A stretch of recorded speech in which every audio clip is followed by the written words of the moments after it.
Hai kekasih Muria, berjumpa lagi di program Gema. Aduh, udah lama banget kita bertiga gak nyapa-nyapa kalian ya. Lagi pada ngapain nih? Semoga semuanya sehat-sehat dan bahagia ya, walaupun panas-panas gini. Oke, berjumpa lagi bersama aku, Cinta. Aku Fafa. Dan aku Mika. Hari ini kita bahas topik yang menarik nih, yaitu HIV. Yuk kita cari tahu. Penting bagi kita untuk memahami apa itu HIV. Sebelum masuk lebih dalam ke pembahasan lainnya, HIV bukan sekedar virus biasa, melainkan virus yang menyerang pertahanan utama tubuh manusia. Berikut adalah penjelasan mengenai definisi dan status kesehatan global terkait HIV yang dirangkum dari berbagai sumber terpercaya. HIV atau Human Immunodeficiency Virus adalah virus yang menyerang dan merusak sistem kekebalan tubuh manusia, khususnya sel darah putih, sehingga melemahkan kemampuan tubuh untuk melawan infeksi dan penyakit. Jika tidak diobati, HIV dapat berkembang menjadi tahap lanjut yang disebut AIDS. Dikutip dari World Health Organization, HIV tetap menjadi masalah kesehatan masyarakat global yang besar. Dengan perkiraan telah merenggut 44,1 juta nyawa hingga saat ini. Penularan terus terjadi di semua negara dunia. Diperkirakan ada 40,8 juta orang yang hidup dengan HIV pada akhir tahun 2024. 65% diantaranya berada di wilayah Afrika. Pada tahun 2024, diperkirakan 630.000 orang meninggal karena penyebab terkait HIV dan diperkirakan 1,3 juta jiwa tertular HIV. Tidak ada obat untuk infeksi HIV, namun dengan akses terhadap pencegahan, diagnosis, pengobatan, dan perawatan HIV yang efektif, termasuk untuk infeksi oportunistik. Infeksi HIV telah menjadi kondisi kesehatan kronis yang dapat dikelola, memungkinkan orang yang hidup dengan HIV untuk menjalani hidup yang panjang dan sehat. Oke, kita sudah diawali dengan definisi HIV yang telah disampaikan oleh Mika. Makasih banyak ya Mika. Jadi sekarang kita makin tahu kalau HIV itu virus yang menyerang tubuh kita. Tapi sebenarnya bisa kita kelola kalau kita cepat tanggap. Masalah ini bukan cuma teori medis aja loh teman-teman. Ternyata angka kasus HIV di sekitar kita cukup mengejutkan. Kalian pasti penasaran kan? Gimana sih kasus HIV di Indonesia? Bahkan sampai ke daerah kita sendiri di Jepara. Yuk dengerin data yang udah aku kumpulin buat kalian. Oke, sebelum sampai ke situ, Ibu mau tanya dulu sama kalian bertiga. The reason atau alasan kalian memilih tema ini untuk diangkat kali ini apa coba? Oke, jadi pertanyaannya cukup mengagetkan. Nah, jadi apa yang membuat kalian jadi pengen banget ngebahas ini? Bukan karena Ibu mau nyuruh kalian ngebahas ini kan? karena mungkin HIV ini penyakit yang cukup jarang ditemukan dan mungkin masih banyak orang yang masih minim edukasi tentang penyakit ini, jadi kita mau bahas ini biar teman-teman bisa tahu. Oke, jadi karena kamu menganggap bahwa sebenarnya kalau dibilang jarang enggak ya, karena nanti kamu akan menyebutkan data dan data itu sebetulnya menunjukkan sesuatu yang unpredictable gitu kan? Ya. Tapi lebih jauh daripada itu sebetulnya ini sebetulnya bentuk edukasi yang paling dasar ya kan, karena sebetulnya HIV/AIDS itu kan bisa tertular kepada banyak orang ya dengan cara-cara tertentu, ya kan? Nah kita mau kasih tahu tuh ke orang-orang ini kan supaya mereka nggak tertular dan jangan sampai tertular, karena kata Mika tadi bahwa ini nggak punya obat, nggak ada obat kan Mik? Iya. Betul. Nah jadi kita mau kasih tahu teman-teman supaya mereka itu jadi nggak tertular gimana, dan jangan deh ya, amit-amit jangan sampai kena virus macam begini gitu. Silahkan dilanjutkan, datanya apa, karena datanya mencengangkan nih pasti. Oke. Yang pertama, data menurut Kemenkes. Kasus HIV di Indonesia menunjukkan tren kenaikan yang mengkhawatirkan. Dengan estimasi 564.000 orang dengan HIV pada tahun 2025 dan Indonesia menempati peringkat ke-14 di dunia. Pada Januari sampai September 2024, lebih dari 35.000 kasus baru tercatat. Didominasi mulai dari usia produktif, remaja, dan ibu rumah tangga. Lokasinya terdapat di Jawa Barat, Jawa Timur, DKI Jakarta, Jawa Tengah, dan Papua. Papua merupakan wilayah dengan penularan tertinggi. Selanjutnya HIV di Jepara. Estimasi jumlah orang dengan HIV di Kabupaten Jepara, Jawa Tengah mencapai 1.685 orang dari tahun 1997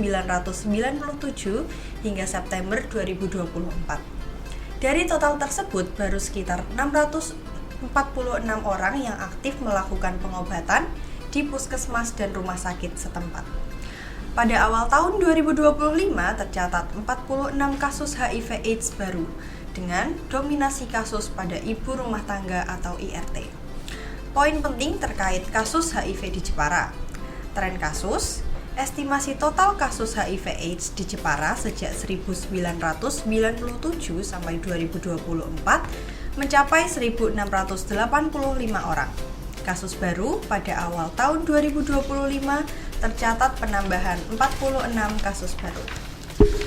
Domisili kasus tertinggi dilaporkan berada di Kecamatan Bangsri. Penyebaran kasus tidak hanya didominasi oleh pekerja seks, tetapi banyak yang menyerang ibu rumah tangga. Penanganan pemerintah Kabupaten Jepara menyediakan layanan pengobatan gratis di puskesmas-puskesmas. Nah, setelah itu kita mengetahui data penyebarannya. Sekarang kita masuk ke hal yang tidak kalah penting, yaitu bagaimana bisa HIV terjadi atau menular. Faktor terjadi HIV dapat ditular melalui cairan tubuh seperti darah, sperma, cairan vagina, dan ASI. Faktornya, resiko meliputi hubungan seksual yang tidak aman, penggunaan jarum suntik bersama terutama pada narkoba, serta penularan dari ibu ke anak saat kehamilan atau persalinan. Nah Mika, kamu tahu nggak nih apa saja gejala yang mungkin muncul pada penyakit HIV ini? Oke, nah ini HIV menyebar lebih mudah dalam beberapa bulan pertama setelah seseorang terinfeksi. Tetapi banyak yang tidak menyadari status mereka sampai tahap selanjutnya. Dalam beberapa minggu pertama setelah terinfeksi, orang mungkin tidak mengalami gejala. Seringkali gejala tersebut diawali dengan flu, demam, sariawan, dan kelelahan. Sekitar 2-4 minggu setelah infeksi, setelah 2-4 minggu terkena infeksi. Namun virus ini tidak menunjukkan gejala parah selama bertahun-tahun hingga sistem imun sangat lemah. Jadi, jangan abaikan gejala sekecil apapun ya. Tapi bicara soal gejala HIV, biasanya kita juga sering mendengar istilah AIDS. Apakah keduanya itu sama? Seringkali orang tertukar nih. Biar gak bingung lagi, yuk kita cek apa aja perbedaan antara HIV dan AIDS. Oke, kalau lagi bahas HIV, memang gak jauh-jauh dari AIDS. Apakah mereka ini sama atau berbeda? Mari kita cek. HIV adalah virus yang menyerang sistem kekebalan tubuh, sedangkan AIDS adalah stadium akhir atau kondisi ketika sistem imun tubuh sudah rusak akibat infeksi HIV. Seseorang yang terkena HIV belum tentu terkena AIDS. Demikian juga seseorang yang menderita AIDS belum tentu terkena HIV. Gampangnya gini nih teman-teman, sini aku jelasin. Jadi HIV adalah nama virusnya. Sedangkan AIDS adalah kondisi ketika tubuh sudah kalah melawan virus tersebut. Bayangkan bahwa tubuh kita itu sebuah benteng dan sistem imun kita adalah pasukannya. Nah, HIV atau virus ini adalah penyusup yang masuk ke dalam benteng. Saat penyusup ini masuk, dia tidak langsung menghancurkan benteng. Dia hanya sembunyi-sembunyi dan pelan-pelan melumpuhkan pasukan kita satu persatu. Di tahap ini, orang yang terkena akan terlihat sehat-sehat saja, tapi di dalam tubuhnya ada virus. Sedangkan AIDS atau kondisi ini terjadi kalau si penyusup atau HIV sudah terlalu banyak dan pasukan kita sudah habis. Karena benteng tidak ada yang menjaga lagi. Penyakit ringan seperti flu atau batuk pun bisa jadi sangat berbahaya. Kenapa orang yang kena HIV belum tentu terkena AIDS? Karena sekarang sudah ada obat ARV atau antiretroviral. Obat ini fungsinya bukan membunuh virusnya sampai habis, tapi hanya memborgol si penyusup tadi supaya tidak bisa berkembang biak dan tidak bisa melumpuhkan pasukan kita. Jadi selama seseorang yang memiliki HIV rutin mengonsumsi obat, yang akan terjadi adalah yang pertama, pasukan di dalam tubuhnya akan tetap kuat. Yang kedua, bentengnya tidak akan roboh. Dan yang ketiga, kondisinya tidak akan pernah sampai ke tahap AIDS. Nah, intinya HIV itu seperti tamu tak diundang. Tapi dengan obat yang tepat, tamu itu bisa dibuat tidur terus sehingga si tuan rumah tetap bisa hidup sehat dan normal. Gitu guys, gimana? Apakah bisa dimengerti? Bisa dimengerti ya. Tapi yang unik adalah begini. Ini tentang obat yang tadi dibilang sama Cinta. Obat itu sangat mahal ya teman-teman.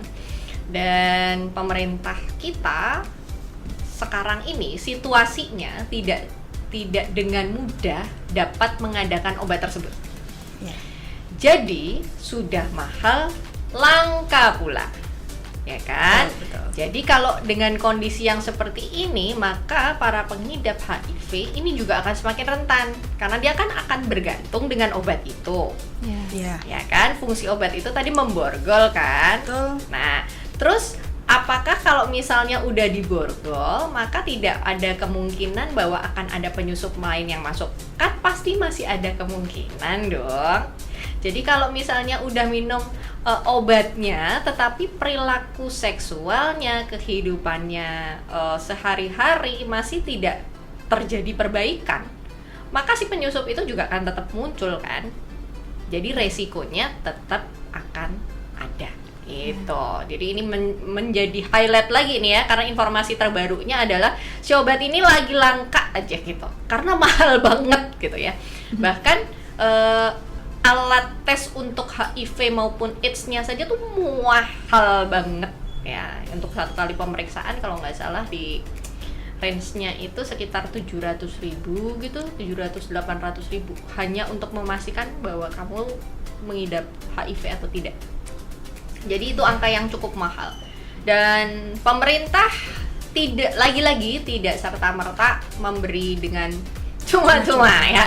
Jadi hanya untuk kasus-kasus tertentu, misalnya kepada yang tadi yang ibu hamil ya, karena kan resikonya tinggi. Nah, ini yang bikin penasaran, kok bisa ya ibu hamil atau ibu rumah tangga yang nggak kemana-mana tetapi rentan sekali tertular HIV/AIDS.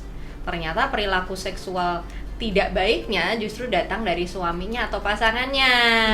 Ya, jadi ditularkan kan tadi lewat cairan kan ya. Jadi ibu-ibu ini menjadi korban. Dia nggak ngapa-ngapain loh ya, dia nggak ngapa-ngapain, dia di rumah aja. Itu aja udah bermasalah. Dan case ini banyak ya teman-teman. Jadi jangan diabaikan. Gitu. Oke, kita lanjutin. Apa lagi yang mau dibagikan kali ini? Nah, jadi sekarang kita sudah paham kan kalau HIV bisa dikendalikan dengan pengobatan yang tepat. Tetapi tentu saja kita harus tahu cara mencegah terjadinya. Prinsip pencegahan HIV: 1. Tidak melakukan hubungan seksual bagi yang belum menikah. 2. Setiap pada satu pasangan seksual menghindari berganti-ganti pasangan. 3. Gunakan kondom setiap kali berhubungan seksual yang beresiko. 4. Hindari penyalahgunaan narkoba, terutama jenis suntik yang bergantian. 5. Edukasi, cara informasi yang benar tentang HIV dengan memahami cara penularannya. Kita tidak perlu takut bersosialisasi dengan penderita ODHA, orang dengan HIV/AIDS, karena HIV tidak menular lewat salaman, pelukan, atau alat makanan yang sama. selain pencegahan, ada satu hal penting bagi yang tidak boleh kita abaikan. Sini aku kasih tahu. Cek HIV dilakukan dengan mendeteksi antibodi atau antigen virus melalui tes darah atau cairan mulut. Pemeriksaan tersedia di puskesmas, RS, atau klinik VCT dan hasilnya dijamin kerahasiaannya. Tes mandiri juga bisa dilakukan menggunakan alat rapid test. Diagnosis pasti memerlukan konfirmasi medis. Nah, kalian harus tahu jenis-jenis tes dari HIV/AIDS ini. Yang pertama, tes antibodi. Tes paling umum mencari antibodi terhadap HIV. Yang kedua, tes antigen. Tes ini lebih cepat mendeteksi infeksi, sekitar 4 minggu setelah terpapar. Dan yang ketiga, tes asam nukleat. Jenis ini dilakukan dengan cara mendeteksi virus langsung dalam darah. Mengetahui jenis tes saja tidak cukup tanpa keberanian untuk memeriksa diri. Kabar baiknya, akses untuk mendapatkan layanan ini sekarang sangat mudah dan rahasia di puskesmas. Bagaimana sebenarnya alur penanganan di sana dan apa aja yang perlu disiapkan? Simak penjelasan Cinta ya. Oke, Mika sudah kasih tahu jenis-jenis tesnya nih. Kira-kira bisa nggak ya kita ikut ambil bagian dalam upaya untuk mengurangi terjadinya HIV? Pemerintah kita melakukan penanganan khusus untuk kasus ini loh. Kementerian Kesehatan menargetkan eliminasi HIV atau AIDS pada tahun 2030 dengan cara mengintensifkan pemeriksaan atau screening dan menyediakan pengobatan ARV atau antiretroviral. Biar kita bisa bantu eliminasi dan mencegah terjadinya HIV atau AIDS pada tubuh kita bisa tes ke puskesmas tau guys. Tes HIV di puskesmas dilakukan melalui layanan atau VCT, Voluntary Counseling and Testing, secara sukarela, rahasia, dan umumnya gratis, hanya bagi para peserta BPJS. Proses ini meliputi pendaftaran, konseling prates, pengambilan sampel darah atau rapid test, dan konseling pasca tes. Hasil tes biasanya akan keluar dalam 15-30 menit. Nah, biar kalian nggak bingung atau nggak tahu mau ngapain pas sampai di puskesmas, sekalian deh, sini aku kasih tahu cara tes HIV di puskesmas. Dengerin baik-baik ya. Yang pertama, pendaftaran. Kalian perlu datang ke puskesmas terdekat, menuju loket pendaftaran, dan sampaikan bahwa kalian akan melakukan tes VCT. Jangan lupa untuk membawa KTP dan kartu BPJS Kesehatan. Yang kedua, konseling prates. Kamu akan bertemu konselor untuk membahas resiko infeksi, menjawab pertanyaan dengan jujur, dan menandatangani persetujuan.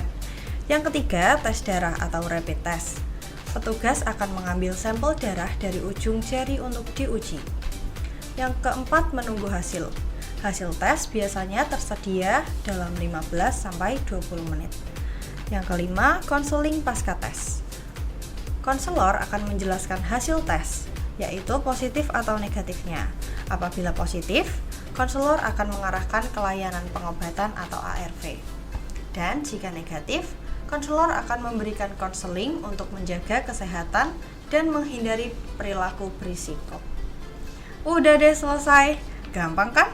Kalau misalnya ada waktu luang, boleh deh kalian cek kesehatan kalian ke puskesmas terdekat. Jangan sepelein hal-hal kecil kayak gini ya teman-teman.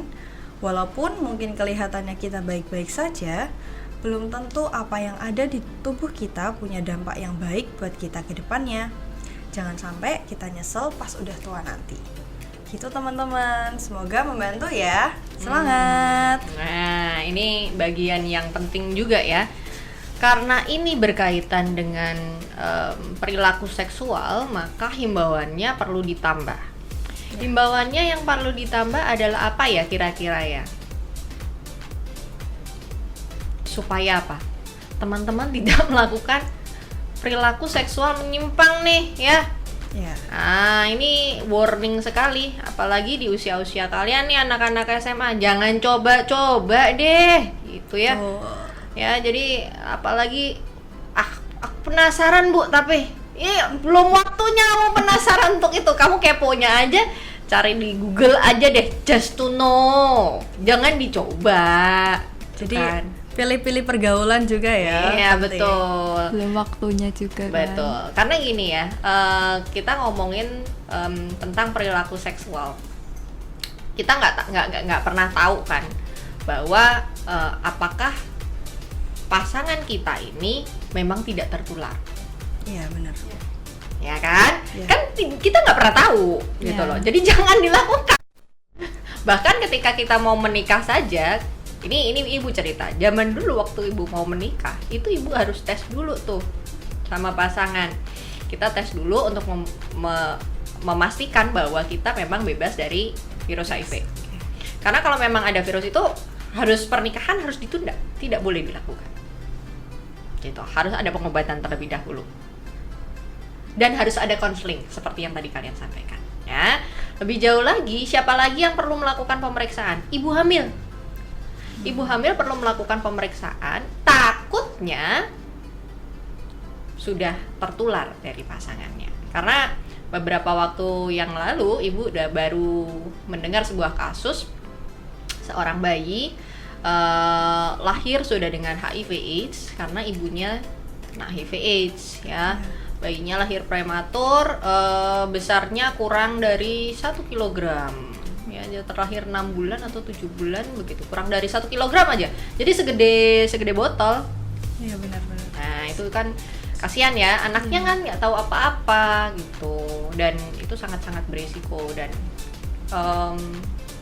itu akan rentan sekali untuk kehidupannya. Bayangkan bayi itu kan imunitas tubuhnya belum bagus, ya kan? Dia udah terlahir dengan kondisi penuh dengan virus. Bayangkan, itu amat sangat kasihan ya, gitu. Dan ini kasus seperti ini banyak ya, banyak. Tadi Cinta udah bilang banyak tuh ibu rumah tangga, gitu, yang mereka nggak tahu apa-apa, gitu.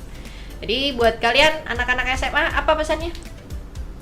Pesan untuk teman-teman sebaya kita. Iya dong. Oke, jadi kalian harus pilih pergaulan yang baik, jangan sampai cuma gara-gara penasaran bisa ngerusak masa depan kita, bahkan tubuh kita sendiri, dan untuk keturunan kita nanti.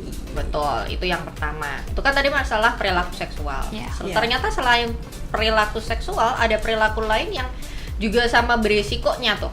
Apa tadi? Penggunaan narkoba. Ya, bukan berarti kalau gitu Bu nggak pakai jarum suntik aman Bu. Selama nggak pakai jarum suntik ya nggak gitu juga kan ya gitu. Makanya lebih beresiko gitu loh, lebih beresiko pakai yang jarum suntik. Tapi apakah perilaku tersebut boleh dilakukan? Tidak juga gitu loh, karena itu sama-sama berisikonya. Ya kalau misalnya lu kagak teler, habis teler terus terjadi hal-hal yang tidak diinginkan, pasangannya kan bisa aja kan ya, kita pengandaian yang panjang-panjang bisa aja gitu. Nah jadi teman-teman diperhatikan baik-baik ya, jangan sembarangan. Ya. Betul? Betul. Apalagi Betul. pesannya? Jadikan diri hari ini itu adalah investasi untuk masa depan yang sehat. Pilihan kecil kita yang buat sekarang bisa melindungi kita dari resiko besar yang kemudian harinya. Betul banget. Dari Mika apa deh? Jangan buat rasa penasaranmu itu jadi semua yang di depan akan hancur. Betul banget ya. Jadi rasa penasaranmu itu harus dapat ditahan ya. Kepo, curious boleh, tetapi kita bisa kok curious dengan cara yang lain, bukan dengan harus mencoba. Apalagi kalau itu sesuatu yang beresiko. Nah, hal lain yang mungkin dapat di-highlight juga terkait dengan kedua hal ini ya, cara tentang HIV dan AIDS ini, teman-teman, wahai kaum muda, berhati-hatilah ya dalam pergaulan. You must choose your circle, karena kita nggak pernah tahu gitu loh, di dalam circle kita tuh ada orang-orang yang toksik atau tidak ya. Bisa saja kalian yang nggak tahu apa-apa seperti ibu-ibu IRT tadi itu bisa terkena dampaknya, dan sekali kalian kena itu maka seumur hidup kalian akan berantakan gitu kan. Terlalu beresiko ketika kalian harus mempertaruhkan sesuatu itu untuk satu kali loh, kak bu kan cuma satu kali, ya tahu kalau cuma satu kali, tetapi kan we don't know ya Yeah. risiko yang akan kita hadapi di masa depan. Oke. Oke. That's good. Sekarang kita masuk ke pembahasan berikut, yaitu tentang pengobatan atau treatmentnya untuk memulihkan HIV. Treatment yang bisa dilakukan untuk memulihkan HIV penting untuk dipahami bahwa hingga saat ini belum ada pengobatan yang dapat menyembuhkan HIV secara total, menghilangkan virus sepenuhnya dari tubuh kita. Nah, namun HIV dapat dikendalikan dengan sangat efektif, memungkinkan pengindapannya ODHA, hidup normal, sehat, dan memiliki harapan hidup yang panjang. Teman-teman, setelah kita membahas mulai dari pengertian, penyebab, gejala, pencegahan, hingga pengobatan HIV, sekarang saatnya kita menyimpulkan nih pembahasan hari ini. Kesimpulannya, meskipun hingga saat ini dunia medis belum menemukan obat yang dapat melenyapkan virus HIV ini secara total dari tubuh kita, HIV bukan lagi merupakan vonis akhir. Melalui kemajuan teknologi kesehatan, HIV kini dikategorikan sebagai penyakit kronis yang dapat dikelola, serupa dengan diabetes atau hipertensis. Kunci utama dari pengendalian ini adalah pengobatan ARV atau antiretroviral. Pengobatan ini bekerja dengan cara menekan perkembangan virus hingga mencapai tingkat yang sangat rendah sampai tidak terdeteksi, sehingga sistem kekebalan tubuh tetap terjaga dan penderita tidak jatuh ke tahap AIDS. Dengan konsumsi obat yang disiplin dan rutin, seorang ODHA atau orang dengan HIV/AIDS memiliki peluang yang sama dengan orang yang sehat yang lainnya untuk menjalani hidup yang produktif dan aktif dalam kegiatan sehari-hari, meningkatkan harapan hidup hingga usia tua, mencegah penularan kepada orang lain, memiliki keturunan yang sehat dan bebas HIV melalui program pencegahan yang tepat. Penting bagi kita semua untuk memahami bahwa penanganan HIV bukan hanya soal medis, tetapi juga soal kemanusiaan. Stigma dan diskriminasi seringkali menjadi penghalang bagi seseorang untuk berani melakukan tes dan memulai pengobatan. Dengan mengedukasi diri sendiri dan orang di sekitar kita telah membantu menciptakan lingkungan yang sangat mendukung bagi mereka yang membutuhkan, agar mereka tidak merasa sendirian dalam berjuang untuk hidup yang lebih sehat. Semangat teman-teman, semoga kita semua bisa menjaga diri kita masing-masing sehingga kita bisa terhindar dari penyakit HIV ini. Ya, amit-amit kalau ada salah satu dari kalian, semoga gak ada ya teman-teman, ada yang terkena HIV, tetap semangat ya. Jangan putus asa, tetap lakukan saran dokter. Nah, sekian dulu pertemuan kita hari ini. Semoga apa yang kita bahas hari ini bermanfaat untuk kalian. Kami undur diri dari ruang siar. Mohon maaf apabila ada tutur kata kami yang kurang berkenan. Terima kasih sudah mendengarkan. Have a good day guys. See you.